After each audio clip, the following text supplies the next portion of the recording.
خاتون کو راستہ چھوڑ دیا صحابہ نے. وہ آئی میرے آقا کے پاس, ایک بات کو 10 بار بولتی رہی, میرے آقا سنتے رہے, ہاں ہاں کرتے رہے, ایسے سنتے رہے کسی بڑے دانشور کی بات سنی جاتی ہے. اسے احساس تک ہونے نہیں دیا کہ وہ پاگل عورت ہے. میرے آقا کی عظیم سنت تھی جس کو 1400 سال بعد ناگپور کی سرزمین پر تاج الاولیاء نے زندہ کر کے دکھایا. ناموس رسالت کی حفاظت اس کو کہا جاتا ہے. یہاں ذات اونچی ہے نیچی ہے اس کا فرق نہیں. اللہ نے, میرے نبی نے آخری خطبے میں حجۃ الوداع میں یہ فرمایا تھا, کلکم من بنی آدم, کلکم من آدم وآدم من تراب. تم سب کے سب آدم سے پیدا کیے گئے ہو اور آدم کو مٹی سے بنایا گیا ہے. اسلام ہے جو ذات پات کے فرق کو مٹانے آیا ہے, کوئی اونچا کوئی نیچا. اسی لیے میرے عزیزوں, مسجدوں میں جائیں تو صف کے اگل بغل ہم دیکھتے نہیں ہیں کہ کوئی گیرج والا کھڑا ہے کہ کوئی محل والا کھڑا ہے. اسلام نے ہمیں شانے سے شانہ ملا کر کھڑے ہونے کا حکم دیا. تم گھر میں سیٹھ ہوگے, کروڑ پتی ہوگے, اللہ کی بارگاہ میں سب انسان ایک برابر ہیں. یہ تاج الاولیاء نے درس دیا. اسی لیے ان کے آستانے پر آنے کے لیے کسی کو روک ٹوک آج بھی نہیں. ہندوستان کی یہ وہ درگاہ ہے جہاں پر سارے حاضر ہوتے ہیں اور جن کے باہر جانے کے بعد پتہ نہیں نکسیر پھر پھوٹ جاتی ہے, لیکن تاج الاولیاء کے دربار میں آنے کے بعد ان کی عقیدت پھر سے بڑھ جاتی ہے. عزیزان گرامی, اس بات کو یاد رکھیں, اللہ کا ایک ولی رسول اللہ کی سنتوں کو زندہ کرنے آیا, ان کے معجزات کے کمالات کو اس زمانے میں دکھانے آیا ہے. ایک بات اور, بے خوف ہو کر کے جینا سکھایا جب انسان کے پاس بہت کچھ نہیں ہوتا. ایک منشی صاحب تھے, وہ اپنی ملازمت کے لیے یا بزنس کے لیے بڑے پریشان تھے, اور ایک دن سرکار تاج الاولیاء کے پاس آئے. بہت منت سماجت کی, ہر جگہ دھکے کھاتا ہوں, نہ بزنس ہوتا ہے نہ کچھ جاب لگتی, کچھ نہیں ہوتا. کہا ٹھیک ہے. ایک دن وہ کہیں بیٹھے ہوئے تھے, تاج الاولیاء گئے, کہا اٹھ جا. جو چادر بچھا کر کے رکھا تھا انہوں نے جس پر بیٹھے تھے, کہا چادر اٹھا. تو چادر اٹھائے تو وہاں سب سونے چاندی کے سکے بھرے ہوئے ہیں. جانتے ہو, منشی صاحب نے کہا اتنے پیسے, اتنی دولت یہاں چادر کے نیچے.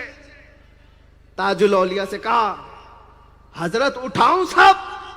آپ نے کیا فرمایا, سب کے لیے یہاں کا پیغام ہے.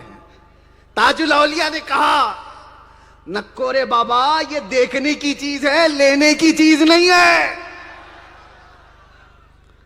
دولت کا انبار تھا, سونے چاندی کے سکے تھے, اور چادر اٹھانے کے بعد منشی صاحب کہتے ہیں سب جمع کر لیتا.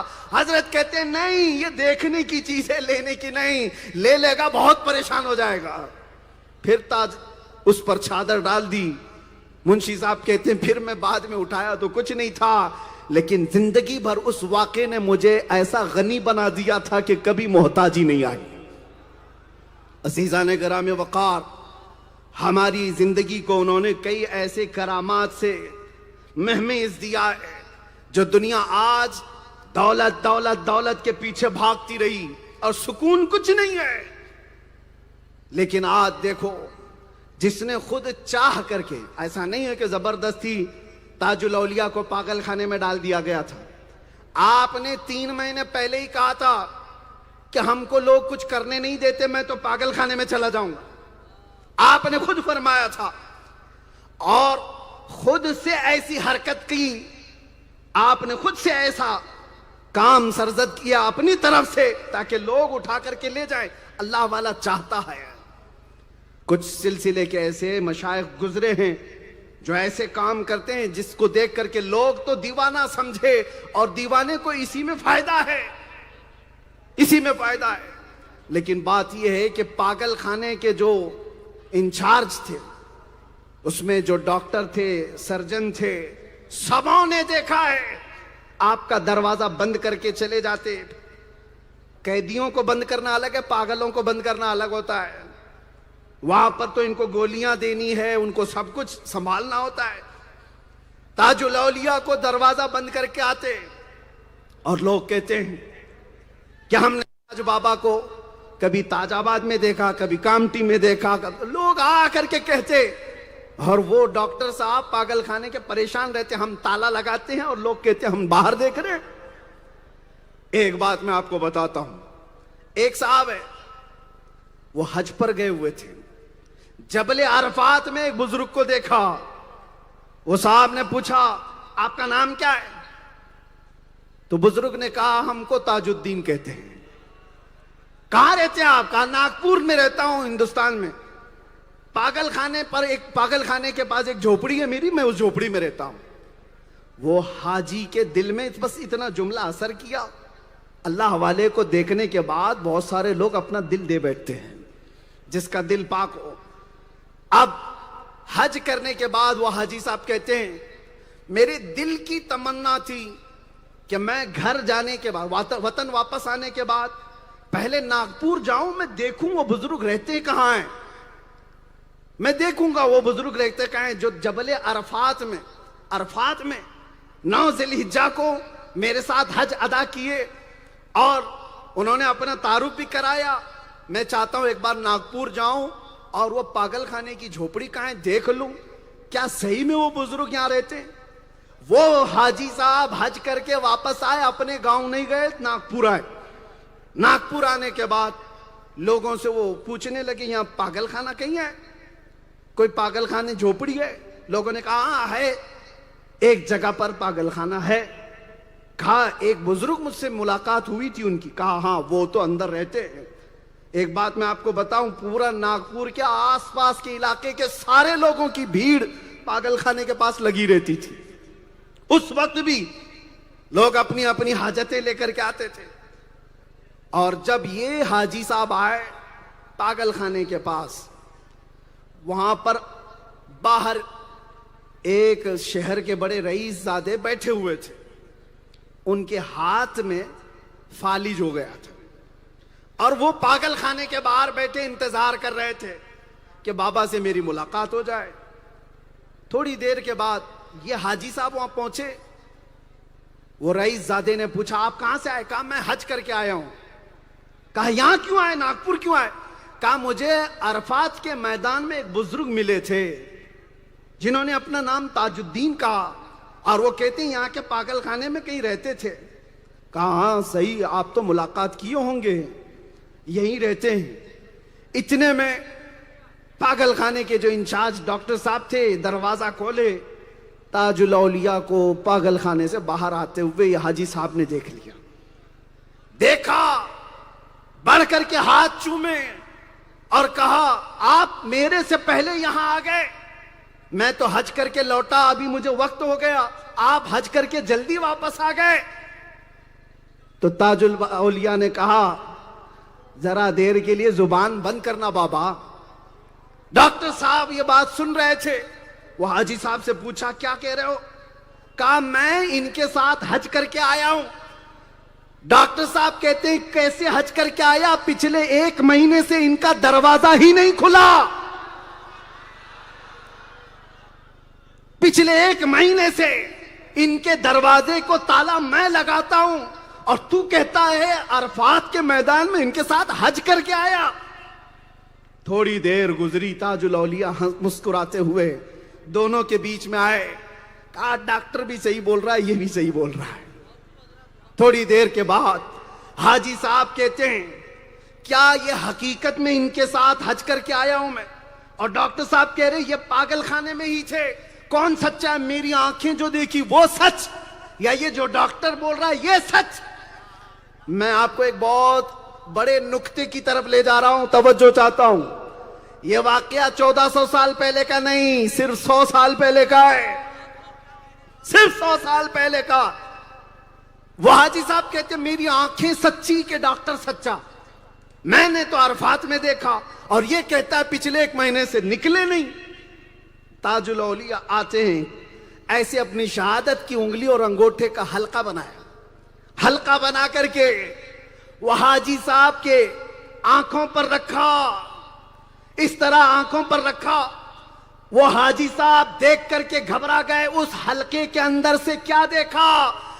وہ حاجی صاحب کہتے ہیں جس وقت میں تاج الاولیاء کے انگشت کے درمیان سے دیکھ رہا تھا، میں اس وقت نہ پاگل خانے میں تھا نہ ناگپور میں تھا. اس وقت میں جبل عرفات میں حاجیوں کے ساتھ محسوس کر رہا تھا. مناسک حج ادا ہو رہے ہیں، لبیک کی صدائیں گونج رہی ہیں، ہر طرف احرام ہی احرام نظر آ رہے ہیں. میں حلقے سے دیکھ ہی رہا تھا، پیچھے سے تاج الاولیاء نے ایک چماٹ لگایا، تماشا لگایا اور کہا کیا جی بابا ہم تمہارے ساتھ نہیں تھے؟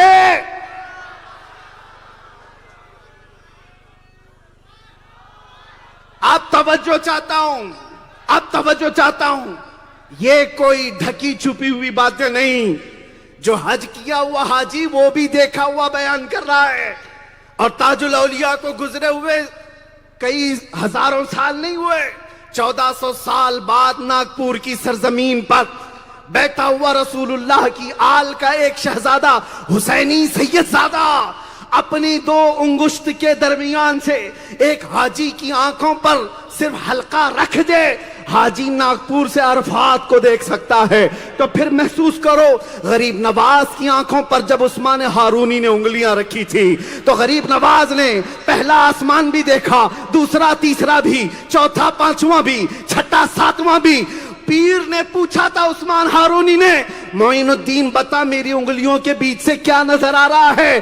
معین الدین چشتی نے کہا تھا خواجہ عثمان ہارونی سے، مرشد گرامی مجھے 7واں آسمان ہی نہیں عرش خدا تک نظر آ رہا ہے. نہ پوچھ ان خرقہ پوشوں کو، ارادت ہو تو دیکھ ان کو، ید بیضا لیے بیٹھے ہیں اپنی آستینوں میں. نگاہ مرد ولی سے، نگاہ مرد مومن سے بدل جاتی ہیں تقدیریں. یہ وہ اللہ کے ولی ہیں، نگاہ ولی میں وہ تاثیر دیکھی، بدلتی ہزاروں کی تقدیر دیکھی. آج تاج الاولیاء کی ایک بات، اپنا حلقہ رکھ کر کے ایک حاجی کو بتایا اور وہ حاجی کہہ رہے میں اس وقت اپنے آپ کو عرفات کے میدان میں محسوس کر رہا ہوں، لبیک کی آوازیں آ رہی ہیں، احرام ہی احرام دکھ رہے ہیں. اور پھر تاج الاولیاء نے کہا کیا جی بابا ہم یہاں نہیں تھے ساتھ میں؟ اب اس واقعے کے بعد پھر مجھے احساس ہوا 1400 سال کے بعد یہ تاج الدین بابا ناگپور میں ایسی کرامت کیوں دکھانے آئے، یہ لوگوں کو ایسی کرامت کیوں دکھا رہے ہیں. پھر ایمان نے جواب دیا. 1400 سال کے بعد بہت سارے لوگ ایمان بیچ چکے تھے، بہت ساروں کا عقیدہ مردود ہو رہا تھا. تب تاج الاولیاء نے دکھایا او عقل کے اندھو دیکھو، مجھ جیسا مجذوب پاگل خانے میں بیٹھ کر کے انگلیوں کے بیچ سے ناگپور سے مکہ پہنچا سکتا ہے تو وہ رحمت للعالمین جس پر نظر ڈالے کیا وہ ابو بکر صدیق نہیں بن جائے؟ کیا وہ عمر فاروق نہیں بن جائے؟ جس پر نظر ڈالے وہ عثمان ذو النورین نہ بن جائے؟ جس پر نظر ڈالے وہ علی حیدر کرار شیر خدا نہ بن جائے؟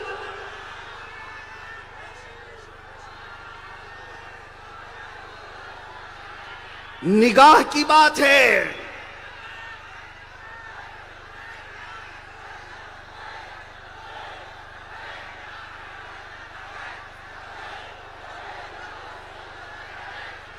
چودہ سو سال کے بعد اپنی کرامت سے بتایا کہ تم آج کے اس ولی کی طاقت دیکھ رہے ہو اور رسول اللہ کی طاقت کا حال کیا ہوگا.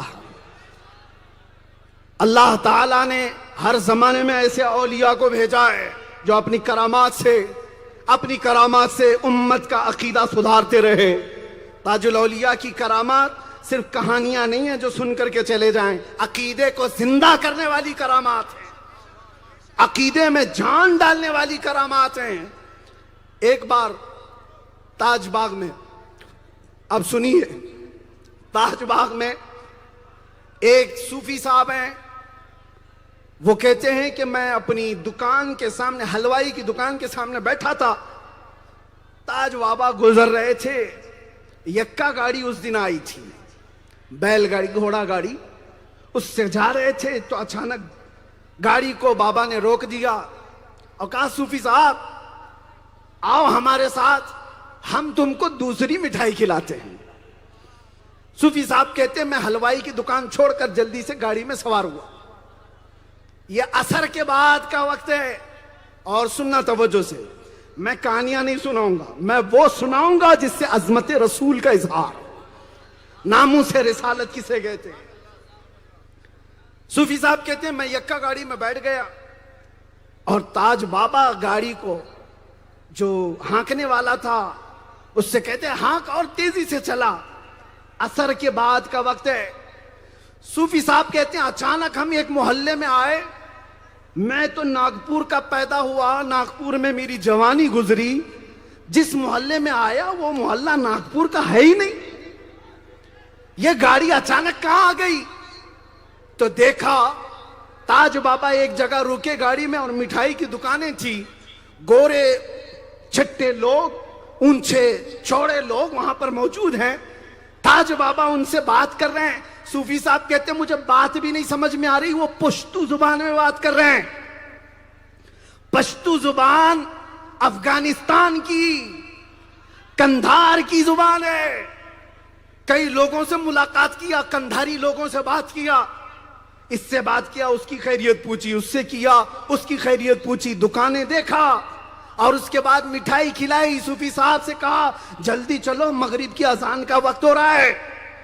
کندھار کے لوگوں سے ملاقات، اور واپس جب وہ یکا گاڑی پہنچی تو صوفی صاحب کہتے ہیں میں تاج باغ میں تھا، مغرب کی اذان ہو رہی تھی، تاج آباد شریف میں تھا، مغرب کی اذان ہو رہی تھی۔ میں نے لوگوں سے پوچھا کہ فلاں فلاں علاقہ کہاں ہوتا ہے، ایسے ایسے لوگ کہاں ہوتے ہیں؟ لوگ کہتے ہیں یہ تو افغانستان کے کندھار کی بات ہے، جہاں تم عصر سے مغرب کے بیچ میں جا کر کے بھی آ گئے۔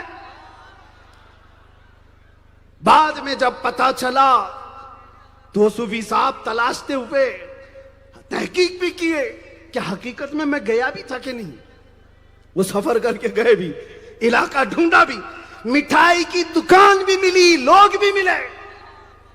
کہا ایسا کیسے ہو سکتا ہے کہ میں ناگپور میں عصر سے لے کر مغرب کے بیچ میں اور نکلوں اور کندھار جا کر کے واپس آ جاؤں۔ واپس آئے تو صوفی صاحب بیٹھے ہوئے تھے۔ تاج الاولیاء کیا کہتے ہیں سنو، تاج الاولیاء کہتے ہیں لوگوں کو سمجھ میں نہیں آتا رسول اللہ معراج میں کیسے گئے، کیسے آئے۔ صوفی صاحب کہتے ہیں میں سوچتا تو تھا کہ رسول اللہ کی معراج کا واقعہ اتنا لمبا ہوتا ہے کہ جبرائیل آئے براق لے کر، مکہ گئے، مکہ سے بیت المقدس، آسمانوں کا سفر، جنت دیکھا، دوزخ دیکھا، عرش، کرسی، لوح قلم، خدا سے باتیں کی، واپس آئے، موسیٰ علیہ السلام سے ملاقات۔ ارے بیان کرنے میں اتنا وقت لگ جاتا ہے، اور رسول اللہ کا سفر 1 منٹ سے کم میں ہو گیا تھا۔ صوفی صاحب کہتے ہیں میں دل میں یہ بار بار سوچتا تھا اتنا لمبا سفر کیسے ہو سکتا ہے۔ ایسا نہیں کہ انکار کرتا تھا، دماغ میں خیال آتا تھا کہ کیسے ہوا ہوگا رسول اللہ کا سفر، روز یہ سوچتا تھا۔ اور عصر کے دن بیٹھا تھا، تاج الاولیاء آئے، اٹھائے، یکا گاڑی میں بٹھایا، اور عصر سے مغرب تک کندھار افغانستان کی سیر کرا کر واپس لے آئے، اور بتایا 1400 سال بعد رسول اللہ کا ایک بیٹا عصر سے مغرب کے بیچ کندھار جا کے آ سکتا ہے تو یہ جس کے خون کا اثر ہے اس سید عالم کے سفر کا حال کیا ہوگا۔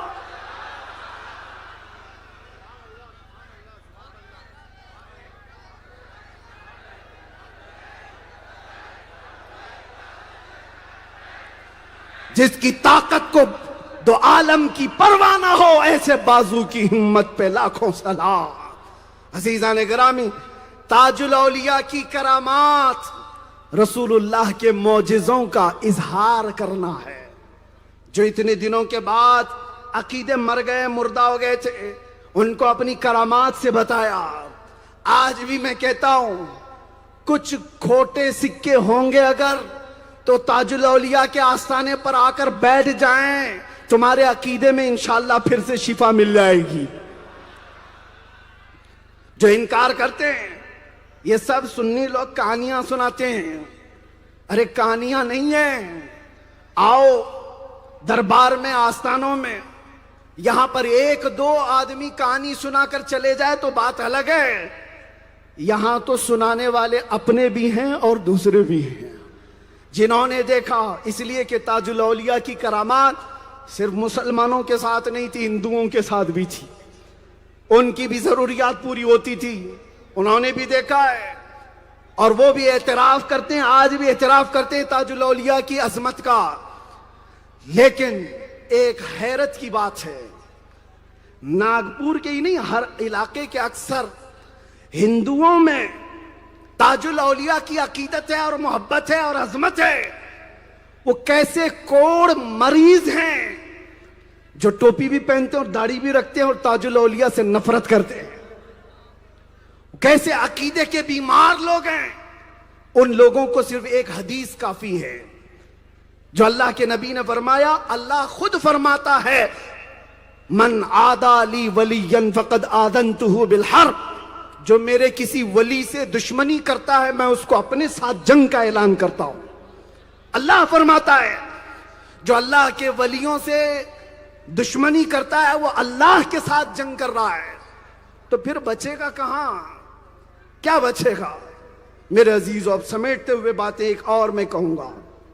تاج الاولیاء اپنی زندگی کو جذب کے جن ایام میں گزارا ہے، اللہ کا ایک ولی جب اپنے آپ کو فنا کر لیتا ہے نا تو اس کی زبان ایسی ہو جاتی ہے کہ زبان اس کی رہتی ہے کلمہ اللہ کا ہوتا ہے.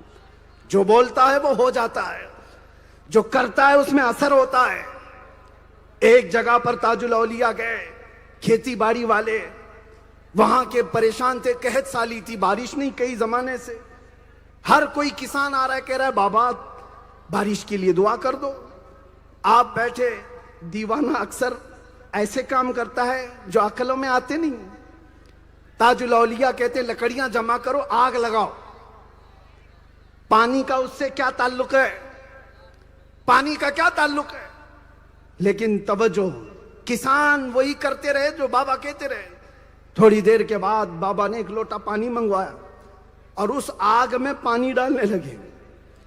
پانی ڈالنے لگے تو آگ بجھ نہیں رہی تھی بلکہ وہ پانی کے بخار بن کر کے آسمان کی طرف اڑ رہی. اور کہا یہ نیاز مندانہ باتیں ہوتی ہیں، محبوبانہ انداز ہوتا ہے، محبوبانہ انداز ہوتا ہے.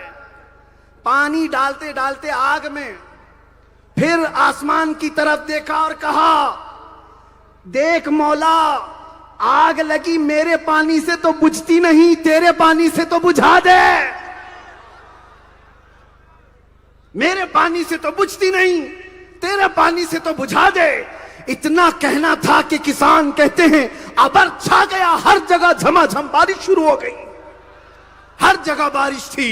یہ نیاز مندانہ انداز، یہ محبوبانہ انداز ان اللہ والوں کا ہوتا ہے. اسی لیے میں بخاری شریف کی حدیث آپ کو بتایا. اللہ کے نبی فرماتے ہیں کچھ ولی ایسے ہوتے ہیں اللہ کے کہ اگر وہ قسم کھا لیں تو اللہ ان کی قسم کو پوری کرتا ہے. کیوں؟ انہوں نے اپنے آپ کو اللہ کی یاد میں فنا کیا ہے، اپنی انا کو، اپنا ایگو ختم کیا ہے. آج بہت سارے لوگ یہ سوچتے ہوں گے یہ کرامات اب کیوں نہیں ہوتی، اب ایسے اولیاء دکھتے کیوں نہیں. میرے عزیزو، ہر جگہ مادیت کا دور ہے، ہر کوئی ہوس اور لالچ کے پیچھے دوڑ رہا ہے. آج بھی اللہ تعالیٰ کی رحمتیں ہیں لیکن آج دیکھیں حالات کس طرح کے ہیں. یہاں پر دل میں ہوس نے اتنی جگہ لے لی ہے، اتنی جگہ لے لی ہے، عیاشیاں اتنی زیادہ ہیں. اور کیا تمہاری زبان میں اثر باقی رہے گا؟ صبح سے لے کر شام تک گالی گلوچ کرنے والی زبان اور اپنے جسموں کو نشہ کر کر کے برباد کرنے والے جوان اگر یہ تمنا کرتے بیٹھے رہیں کہ ہم جب بھی دعا کریں تو فوراً دعا قبول ہو جائے، کیسے ہوگا؟ آپ نے اپنے آپ کو برباد کیا. وہ تاج الاولیاء تھے، ایسا نہیں کہ مجبوری میں پاگل خانے آ گئے اور یہ راستہ چن لیا. کچھ لوگ مجبوری میں آج کچھ ایسے لوگوں کو جانتا ہوں مجبوری میں مولوی بن گئے، مجبوری میں۔ تاج الاولیاء فوج میں ملازمت کرتے تھے، ملٹری میں تھے، 1-2 سال نہیں 3 سال خدمات کیا اس دیش کے لیے ہندوستان میں۔ اس وقت فوج میں رہنے والا ہمیشہ ایکٹیو ہوتا ہے، مائنڈ سے بھی اچھا ہوتا ہے، جسم سے بھی اچھا ہوتا ہے۔ فوجی کا پاگل ہونا آسان بات نہیں، لیکن آپ فوج کی ملازمت کو ترک کر کے ساگر میں آپ نے چلہ کشی شروع فرمائی تھی، مجاہدے کرنے لگ گئے، آپ کے گھر والے سمجھانے آ گئے تھے، پھر بھی آپ اس راستے پر چلتے رہے۔ ایک وقت ایسا آیا کہ لوگ اچھے اچھے کپڑے لا کر کے دیتے، مگر زندگی بھر ایک تہبند پر اور ایک جبے پر آپ گزارا کرتے رہے۔ ایک تہبند اور ایک جبہ، جس نے دنیا سب چھوڑ دیا ہے تو کیا اس کی زبان میں اثر نہیں ہوگا؟ آپ کو میں ایک مثال سے سمجھاتا ہوں۔ آج کچھ لوگوں کو ماڈرن خیالات کے کہتے ہیں ان کے باتوں میں اتنا اثر کیسے ہو سکتا ہے، بارش ہو جائے، اولاد ہو جائے اور مال مل جائے، ایسا کیسے ہوتا ہے؟ سنو، موسیٰ علیہ السلام کے زمانے کی ایک عورت تھی، بچے نہیں تھے اس کے، وہ دعا کرانے کے لیے گئی تھی، اور موسیٰ علیہ السلام نے دیکھا لوح محفوظ میں بچے لکھے ہوئے نہیں ہیں، کہا جا صبر کر لے، تیری قسمت میں بچے نہیں ہیں۔ وہ جا رہی تھی، راستے میں ایک درویش بیٹھا ہوا تھا، ایک مرد قلندر درخت کے نیچے۔ پوچھا روتی بیوی کہاں جا رہی ہے؟ کہا بچے نہیں ہیں، مایوس ہوں، اور گئی تھی میں دعا کروانے کے لیے۔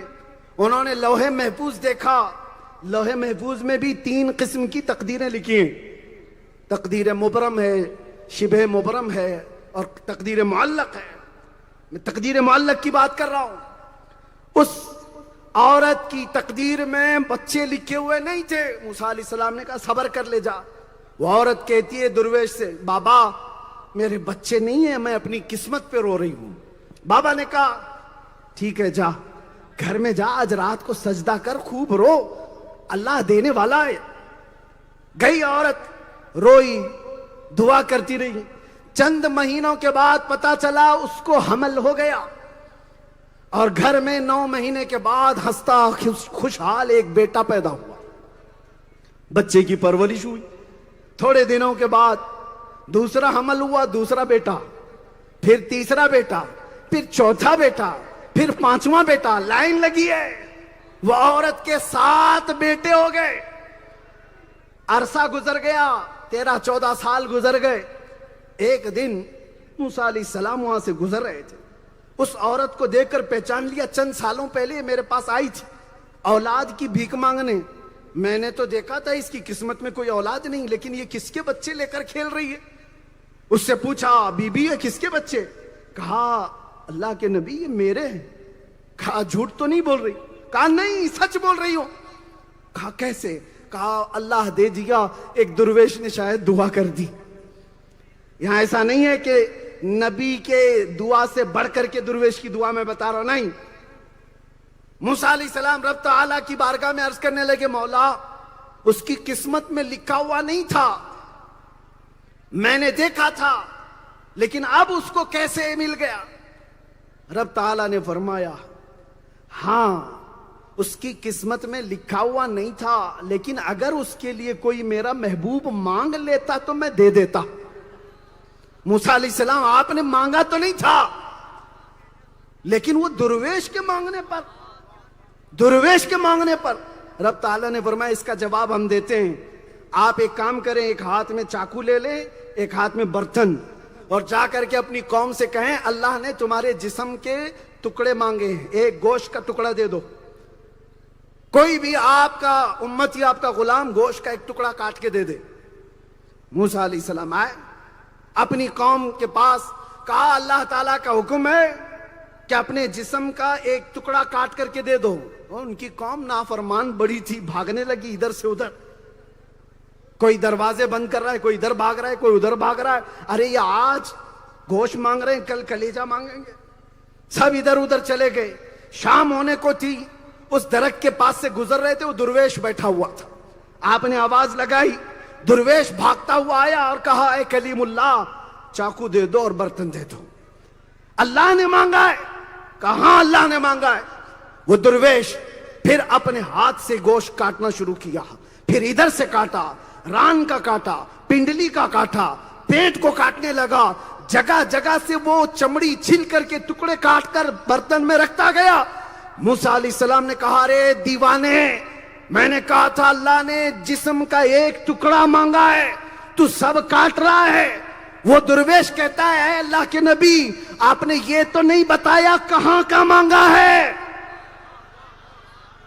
آپ نے یہ تو نہیں بتایا جسم کے کون سے حصے کا مانگا. میں ہر حصہ دے رہا ہوں تاکہ اللہ کو جو پسند آئے وہ قبول کر لے. اس درویش نے اپنے جسم کو چھلنی چھلنی کر دیا, خون خون کر دیا.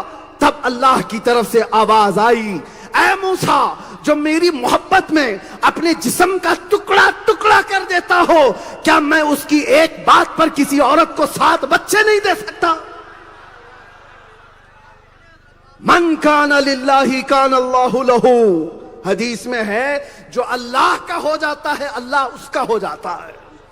تم بن کے تو دیکھو, اپنے آپ کو وقف کرو اللہ کی بارگاہ میں, پھر ساری خدائی تمہاری ہے, ساری کائنات تمہاری ہے. آج ایک چھوٹی سی مثال میں بتاتا ہوں. نوجوانوں, تمہاری یہ بھیڑ, تمہاری یہ بے قراری, میں دیکھتا ہوں یہ یہاں ہی نہیں ہر جلسے میں یہ حال ہے, ہر پروگرام میں تو یہ بھیڑ بھاڑ اور افراتفری سے بچنے کے لیے جلسوں میں جانا کم کر دیا. لیکن ایک چیز میں آپ کو بتاتا ہوں, وجہ کیا ہے؟ تم سے میرا رشتہ کون سا ہے, تمہارا سے میرا تعلق کون سا ہے؟ دیکھتے ہی لبیک کے نعرے لگاتے ہو اور پلکوں پر بٹھانے کی بات کرتے ہو. کس وجہ سے؟ دنیا ہزار روکتی ہے لیکن یہ سیلاب رکتا نہیں. میں بتاتا ہوں وجہ صرف یہ ہے, ایک بار صرف مصطفیٰ کے قدموں کی عزت کی بات کیا کر دی, مولا نے اٹھا کر کے ہر ایک کی آنکھوں میں بٹھا دیا. توجہ, ہر ایک کی آنکھوں میں بٹھا دیا. مجھ جیسا نکما آدمی اگر مصطفیٰ کی بات کرے تو وہ ہر ایک کے سر کا تاج بن سکتا ہے, اور جو زندگی اپنی فنا کر دے پھر وہ وقت کا اعلیٰ حضرت بن جاتا ہے. اور اسی لیے میں کہتا ہوں اپنی خواہشات کو جب قربان کر دیتا ہے بندہ, اپنی مرضی سے نہیں جیتا, ان کی مرضی سے جیتا ہے, تو پھر وہ قبر میں بھی جاتا ہے تو ایسے لاکھوں پر بیٹھ کر حکومت کرتا ہے. دیکھو آج حکومت کس کی ہے, یہاں پر حکومت کس کی ہے؟ 100 سال گزر گئے, اس تاج الاولیاء کی حکومت صرف اور صرف تخت پر نہیں ہر ایک کے دل پر جمی ہوئی. یہ حکومتیں صدیوں تک جاری رہتی ہیں, صدیوں تک رہتی ہیں. وجہ کیا ہے؟ انہوں نے بٹورا نہیں ہے, مال نہیں جمع کیا, جیبوں پر نظر نہیں رکھی, لوگوں کو کاٹنے مارنے توڑنے کے لیے اپنی زندگیاں صرف نہیں کی, اللہ والے ہو گئے, اللہ نے کائنات ان کی بنا دی. اور ایک بات, لوگ کہتے ہیں نا وقت کسی کے لیے رکتا نہیں. توجہ چاہتا ہوں اے نوجوانوں, وقت کسی کے لیے رکتا نہیں, تھمتا نہیں ہے, لیکن جو اللہ کا ہو جاتا ہے ہر وقت اس کا ہو جاتا ہے. کل بھی وقت ان کا تھا, آج بھی وقت ان کا ہے. ہم جیسے ہزاروں آئیں گے چلے جائیں گے, وقت ان کا رہے گا. ہماری زندگیاں چلی جائیں گی, وقت ان کا ہمیشہ جوان رہے گا. 14 صدیاں گزر گئی, حسین اعظم کا تذکرہ ٹھنڈا نہیں ہوا. وجہ کیا ہے؟ حسین ہر وقت کا حسین ہے, ہر زمانے کا حسین ہے. اسی طرح تاج الاولیاء نے اپنی زندگی قربان کی ہے اللہ کی یاد میں, اپنی خواہشات کو ترک کیا ہے.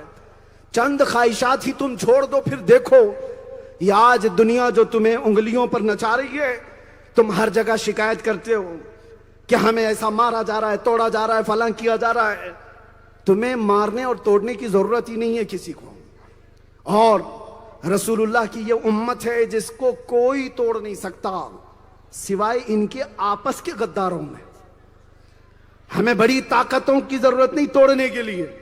مجھے خود پتا ہے, یہ ٹرسٹی حضرات اور یہ پیارے خان صاحب کی کوششیں تھی, محنتیں تھی جو یہاں کھڑا ہوں, ورنہ ایسے ممبر رسول پر مجھ جیسے بندے کو آنے کے لیے بھی کوئی نان مسلم روکنے کے لیے عرضی نہیں دیتا, ٹوپی داڑھی والے جا کر کے دیتے. مجھے نہیں پتا ان کا عقیدہ کیا ہے, مجھے نہیں پتا ان کا ایمان کیا ہے. میں جس وقت بیٹھا ہوا تھا پولیس ڈپارٹمنٹ کے ساتھ, انہوں نے کوئی اس طرح مجھے ٹچ تک نہیں کیا, نہ ہی بے عزتی سے بات کیا, کبھی نہیں. لیکن ساتھ میں نے دیکھا ان کے پاس میسیجز بھیجنے والے, ہماری کلپیں نکال کر کے دینے والے آفیسرز کو, وہ عام لوگ نہیں, ٹوپی داڑھی والے مولوی اور پیر لوگ تھے.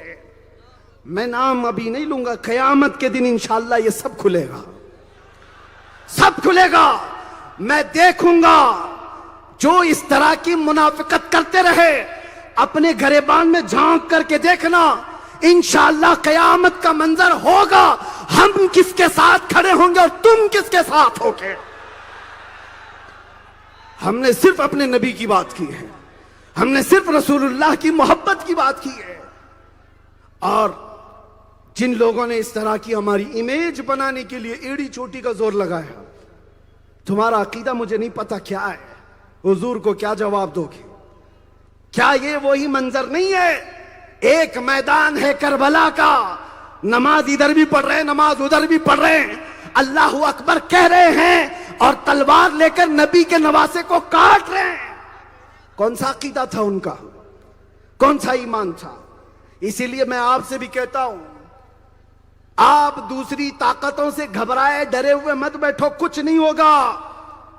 آپس میں جو منافقت ہے, جو غداریاں ہیں, جو جماعت کے اندر فتین ہیں, نفاق پھیلانے والے, ان سے ہی جماعت کو اور امت کو سب سے بڑا نقصان ہے, سب سے بڑا نقصان ہے. ایک دوسرے کی ٹانگ کھینچنا, ایک دوسرے کو گرانا, اس کی رپورٹ اس کے پاس, اس کی رپورٹ اس کے پاس, یہ تمام حرکتوں سے قوم ذلیل ہوتی جا رہی ہے.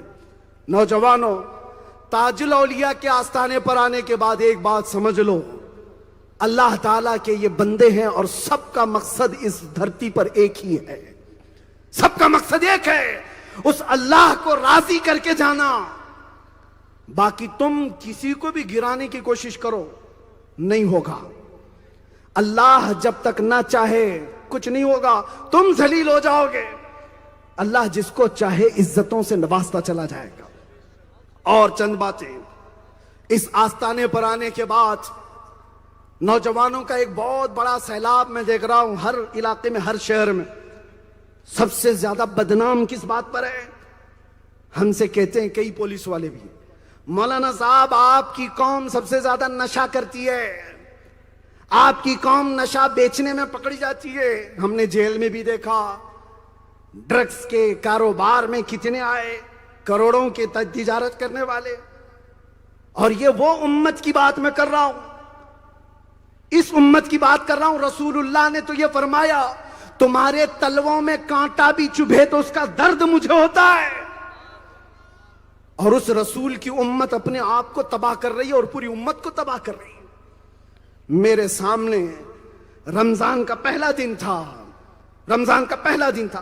22 سال کا لڑکا جیل میں بھی موجود تھا, گیا ایک دن کے لیے, کوکین کا نشہ کرتے کرتے رمضان کی افطاری سے پہلے نشے کے حالت میں مر گیا, نشہ کے حالت میں مر گیا. دنیا اللہ کی بارگاہ میں جانے کے لیے تمنا کرتی ہے رمضان میں موت ہو جائے, لیکن اس انداز سے اگر جائے تو فرمایا گیا جیسے مرا ہے قیامت کے دن اسی طرح اٹھایا بھی جائے گا, اسی طرح اٹھایا جائے گا. میں نوجوانوں سے کہتا ہوں, تمہاری زبان اللہ کے ذکر کے لیے ہے, نشہ کے لیے نہیں ہے. تمہارے ہاتھ تاش کے پتے اور شراب کی بوتلوں کے لیے نہیں ہے, تمہارے ہاتھ تو اللہ کا کلام اٹھانے کے لیے. زبانوں میں تمہارے نعروں میں اثر کیوں نہیں ہو رہا ہے؟ ورنہ میں ایسا آدمی ہوں, لوگ ہمیشہ پریشان رہتے ہیں, ارے بہت ہی بھیانک بیان کرے گا. ارے میاں میں تو پلاسٹک کے بلیڈ کی بھی بات نہیں کرتا, میں تو پلاسٹک کے چاقو کی بھی بات نہیں کرتا, میں بات کرتا ہوں ایک دولت اور ایک طاقت کی کہ تمہیں چاقو چھری بندوق گولی کچھ بھی رکھنے کی ضرورت نہیں. ایک بار تمہارا سینہ عشق رسول سے بھر جائے پھر دیکھنا تمہارے چلتے پھرتے کتنے کیڑوں کی یوں ہی موت ہو جائے. عشق رسول اپنے دل میں بساؤ. عشق رسول جب کسی کے سینے میں بس جاتا ہے وہ دنیا کو کھینچ لیتا ہے اپنی محبت میں. دنیا تم سے نفرت نہیں کرے گی. نفرت کرتی ہے تو کس وجہ سے؟ تم کو نشے کے اڈے میں دیکھا, لڑکیوں کے ساتھ غلط حرکتوں میں اگر دیکھا, چوری چکاری میں دیکھا, ٹوپی پہنانے اور دھوکہ دڑی میں دیکھا تو دنیا نفرت کرتی ہے. اور پھر یہ سوچتی ہے 1400 سال بعد کہ آج کی دوسری قوم وہ میرے نبی کو دیکھی ہوئی نہیں ہے, لیکن اگر وہ ہمارے نبی کو دیکھنا چاہتی ہے تو تمہارے چہرے سے پہچاننا چاہتی ہے کہ محمد الرسول اللہ کیسے تھے. ان کو اگر معلوم کرنا ہے تو تمہارے اخلاق سے وہ دیکھے گی.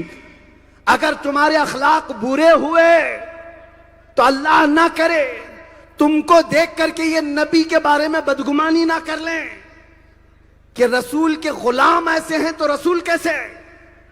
میرے عزیزو, اللہ کا واسطہ دے کر کہتا ہوں, نبی کی محبت اگر رائی کے دانے کے برابر بھی سینے میں موجود ہے, اٹھو آج اخلاق رسول کو زندہ کرو. تمہارے چہرے سنتوں سے بس جائیں, تمہارے جسم کی اور اخلاق کی خوشبو بتائے کہ یہ ادھر ادھر کی گلی نکڑ کا آدمی نہیں, یہ مدینے کے تاجدار کا غلام ہے. تمہارے اخلاق بتائیں, تمہارے اعمال بتائیں. تاج الاولیاء کا مشن یہی ہے. ناچ گانے کا مشن نہیں تھا تاج الاولیاء کا, بھنگڑا لگانے کا مشن نہیں تھا تاج الاولیاء کا. تاج الاولیاء کا مشن تھا فنا فی اللہ. اپنے نفس کو مار دو, اپنے ہوس کو ختم کر دو. آج بھی تاج الاولیاء کے ٹرسٹی شاید اس روایت کو زندہ رکھے ہوں گے. تاج بابا رحمت اللہ تعالی علیہ پہلی محرم سے لے کر 12 محرم تک قوالی ہوتی ہے آپ کے, پہلی محرم سے 12 محرم تک تاج الاولیاء بغیر کسی میوزک کے, بغیر کسی مضامین کے, صرف تصوف کے اشعار سنتے تھے. پہلی محرم سے 12 محرم تک کہا کوئی آواز نہ کرے, اس لیے کہ گھر کے اندر برتن اور کھٹوری گرتی ہے نا, اس آواز سے بھی شیطان کو خوشی ہوتی ہے. چھن چھن کی آوازوں سے شیطان کو خوشی ہوتی ہے. اور جو لوگ بڑے بڑے ڈی جے میں ناچتے ہیں, کتنے تو دل کے مریضوں کو ویسے ہی موت کے گھاٹ اتارتے ہیں لوگ. کون کس گھر میں بیمار ہے کچھ نہیں دیکھا جاتا. اے نوجوانوں, عشق رسول جس کے سینے میں, مجھے اتنی لمبی چوڑی باتیں کرنے کی ضرورت ہی نہیں ہے. میں نے اپنی تقریر کا کل خلاصہ, میری تقریر کا پورا ماحصل جو سنایا ہے وہ ایک شعر میں ہے جو مجدد بریلی نے کہا ہے, پھر کے گلی گلی تباہ ٹھوکریں سب کی کھائی کیوں, ارے دل کو جو عقل دے خدا تیری گلی سے جائے. دیوانے بن جاؤ ایک بار, دیوانے بن جاؤ ایک بار. اور اس کے بعد اس مرض میں اتنا مزہ ہے, اتنا مزہ ہے کہ دنیا کا ہر طبیب دوا کر کر کے تھک جائے گا. جان ہے عشق مصطفیٰ روز فزوں کرے خدا, جس کو ہو درد کا مزہ ناز دوا اٹھائے کیوں, جس کو ہو درد کا مزہ ناز دوا اٹھائے کیوں. میرے آخری چند جملے ہیں. میں کئی جگہوں پر یہ بات کر کے بھی آیا اور آج سے بھی کرتا ہوں. زندگی تھوڑے دنوں کی ہے, کچھ ایسا کر جاؤ کہ زمین پر تمہارا نام باقی رہے, ورنہ قبرستان میں جا کر کے دیکھو لوگوں کے قبروں کی تختیاں بھی بجھ گئیں, پتہ بھی نہیں کہ قبر میں کون لوگ ہیں اور کتنے لوگ ہیں. لیکن کچھ قبریں ایسی ہیں جو اندر جانے کے بعد بھی اپنا نام بھی زندہ رکھتی ہیں اور اپنا کلام بھی زندہ رکھتی ہیں. قبرستان کے سارے لوگ زندہ نہیں رکھے, لیکن کچھ قبریں ایسی ہیں جانے کے بعد بھی وہ چھاپ چھوڑ کر کے گئے. وہ کیا چھاپ تھی؟ 700 نہیں 800 سال گزر گئے, غریب نواز کی حکومت آج بھی سینوں پر جاری ہے. اب محبوب الہی آج بھی زندہ مجمع میں ہے, بختیار کاکی آج بھی زندہ مجمع میں ہے, صابر کلیری کا ذکر آج بھی زندہ موجود ہے, مخدومان کے چھوچاؤ مارہرا کا ذکر آج بھی موجود ہے, اور شاہ بریلی امام احمد رضا ہر مجمع کی جان ہے. اور ناگپوری نہیں، آس پاس ہر علاقے میں تاج الدین، تاج الاولیاء کا نام بچے بچے کے سامنے کرامتوں کے ساتھ زندہ ہے، اس لیے کہ یہ وہ لوگ تھے جو یہاں دنیا میں اپنے نام کے لیے نہیں جیتے تھے، اللہ کے نام کے لیے جیتے تھے۔ جو اس کے نام کے لیے جیتا ہے، جب وہ انتقال کر جائے اللہ اس کا نام زندہ رکھتا۔ آپ بھی جانے سے پہلے کچھ ایسے کام تو کر جاؤ جو دیش کو بھلا ہو، قوم کو بھلا ہو، زمین کو فائدہ ہو، اور جس کا کوئی فائدہ نہیں وہ دھرتی کا بوجھ ہے، جس دن نکلا کچرا چلا گیا۔ ہاں، ہمارے جنازوں کے ساتھ ایسا کوئی نہ کہے کہ یہ کچرا تھا چلا گیا۔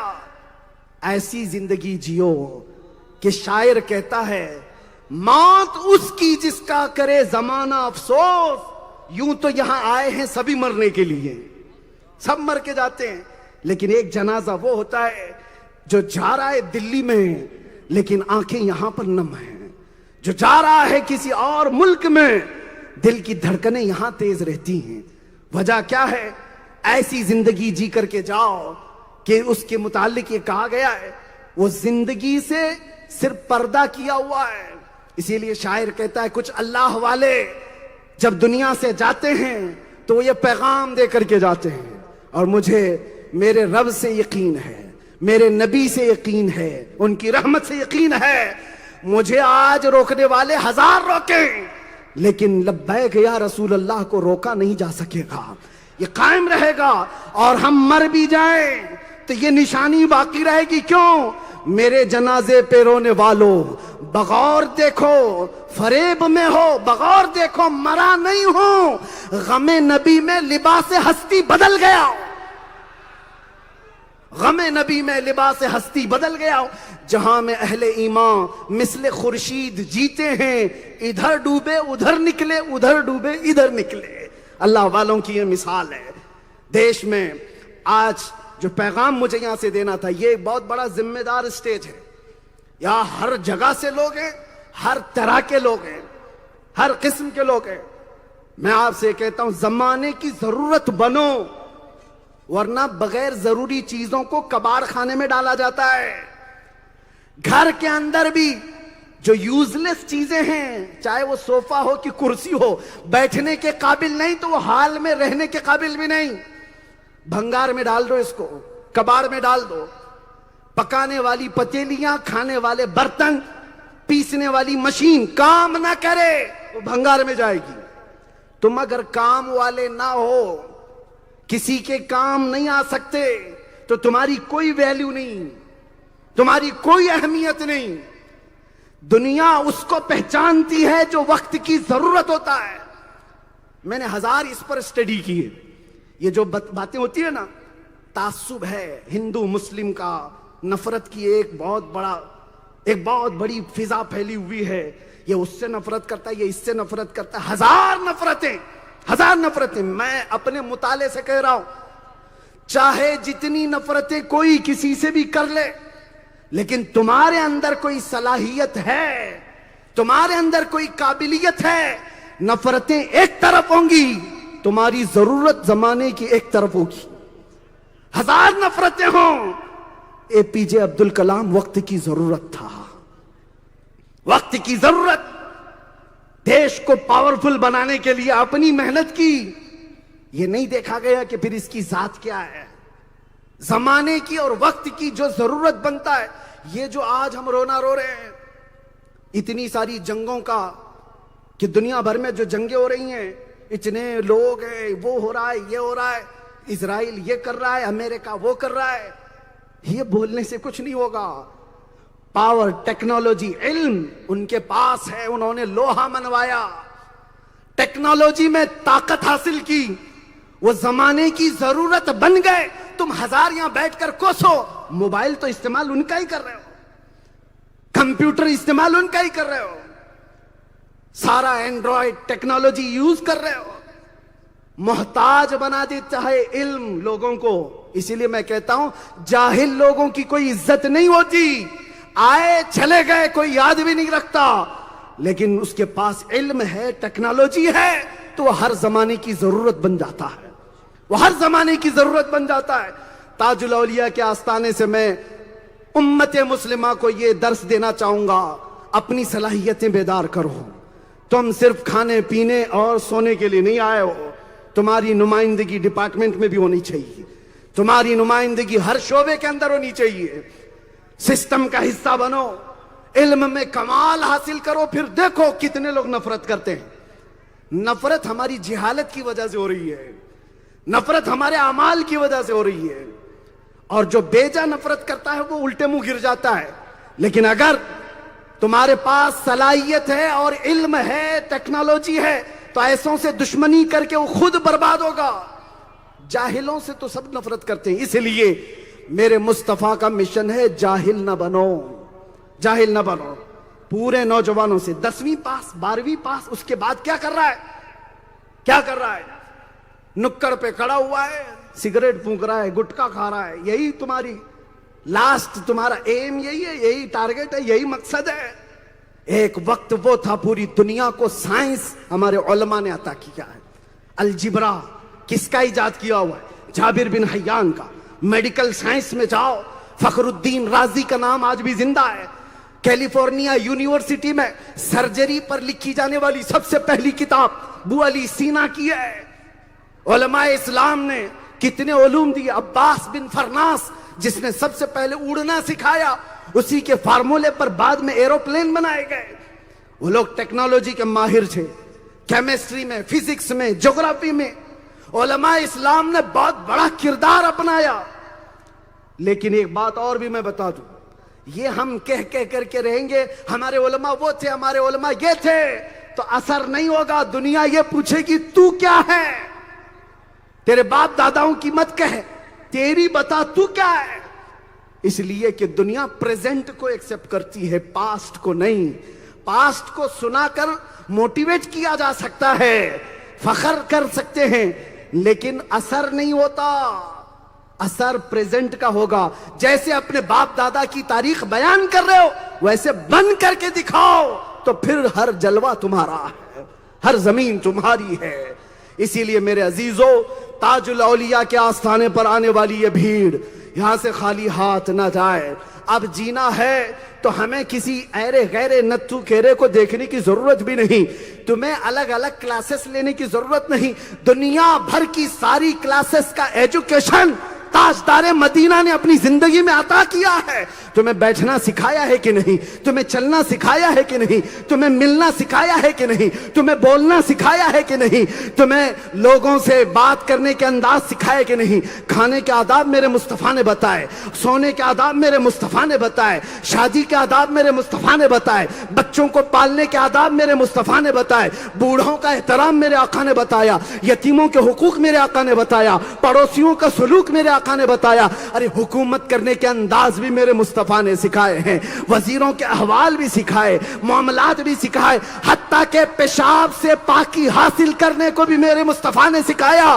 کوئی ایسا مسئلہ نہیں ماں کے پیٹ سے نکل کر قبر کی گود میں جانے تک ہر مسئلہ آمینہ کے لال نے ہمیں بتایا ہے. پڑھنا ہو تو ایک نظر میں پڑھ لو. اسی لیے میری گفتگو کا خلاصہ یہ ہے، تمہاری بیماری کا علاج ایک ہی ہے، تمہارے زوال کا علاج ایک ہی ہے، تمہارے گرنے سے اٹھنے کا ایک ہی ذریعہ ہے کہ محمد سے وفا تو نے تو ہم تیرے ہیں. یہ جہاں چیز ہے کیا، لوح و قلم تیرے ہیں. ارے سیاست ہے کیا چیز، لوح و قلم تیرے ہیں. حکومت ہے کیا چیز، لوح و قلم تیرے ہیں. زمین ہے کیا چیز، لوح و قلم تیرے ہیں. ٹکڑے ہے کیا چیز، لوح و قلم تیرے ہیں. روٹی ہے کیا چیز، لوح و قلم تیرے ہیں. لباس ہے کیا چیز، لوح و قلم تیرے ہیں. کرسی منصب ہے کیا چیز، لوح و قلم تیرے ہیں. شرط یہ ہے کہ محمد سے وفا تو نے تو ہم تیرے ہیں. یہ جہاں چیز ہے کیا، لوح و قلم تیرے ہیں. مجھ جیسے ادنا کو دیکھ لو، مجھ جیسے نکمے کو دیکھ لو، صلاحیت اتنی نہیں، لیکن بارگاہ مصطفیٰ سے میں عشق کرتا ہوں اور حد درجے عشق کرتا ہوں. ان قدموں کی دھول میں بیٹھنا اپنی زندگی کو فخر میں معراج سمجھتا ہوں، بلکہ اس گلی کا کتا کہلانا میں اپنے لیے فخر محسوس کرتا ہوں. اس نسبت کے بعد ہم نے اپنی عزت دیکھی ہے. جب تک بکے نہ تھے تو کوئی پوچھتا نہ تھا، یا رسول اللہ تم نے خرید کر ہمیں انمول کر دیا. لبیک یا رسول اللہ. لبیک یا رسول اللہ، لبیک یا رسول اللہ۔ حضور تاج الاولیاء، حضور تاج الاولیاء، حضور تاج الاولیاء، شہر ناگپور۔ وآخر دعوانا ان الحمد للہ رب العالمین۔